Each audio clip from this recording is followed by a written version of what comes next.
We think of the countries of the Arabian Peninsula today. Oil comes to mind, an unimaginable wealth. But less than a century ago, blood gold had yet to be discovered.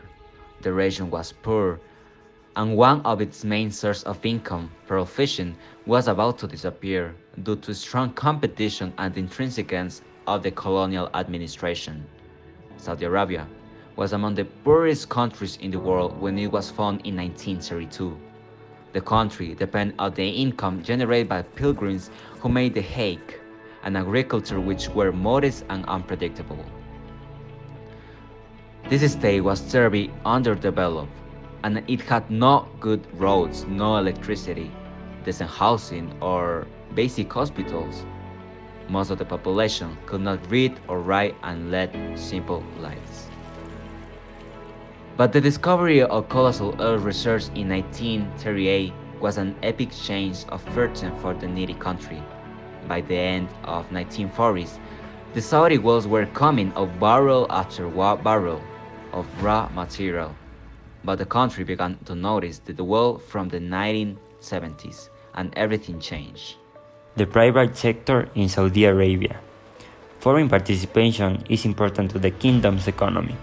Saudi Arabia resorts to a variety of methods to obtain a transfer of technology and training of its local staff through foreign companies. Previously, used franchises and distribution agents become their methods of cooperation par excellence. Unfortunately, due to globalization, the private sector was forced to find new alternatives for cooperation with foreign countries. Saudi Arabia is the representation that the private sector has to work hand in hand with the government in order to improve the economic situation in any territory.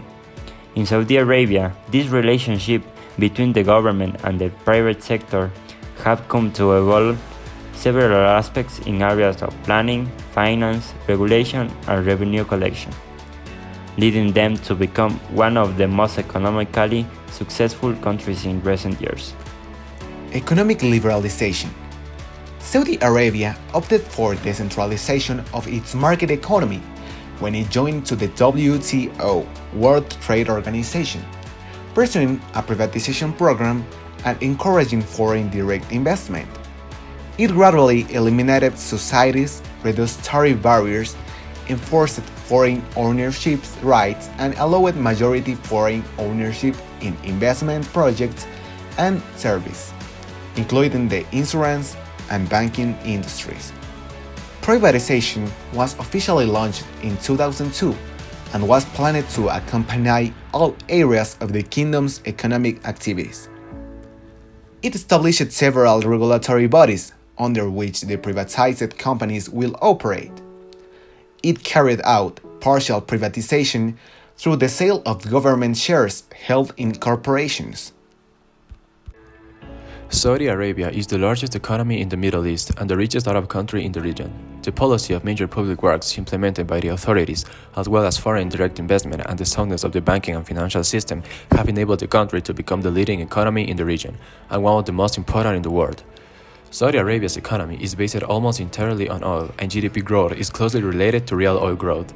The industrial sector is dominated by non-manufacturing activities. The country has the world's largest oil reserves and is also the world's largest oil producer and exporter. Oil accounts for nearly 80% of the country's exports and almost 70% of the government revenues.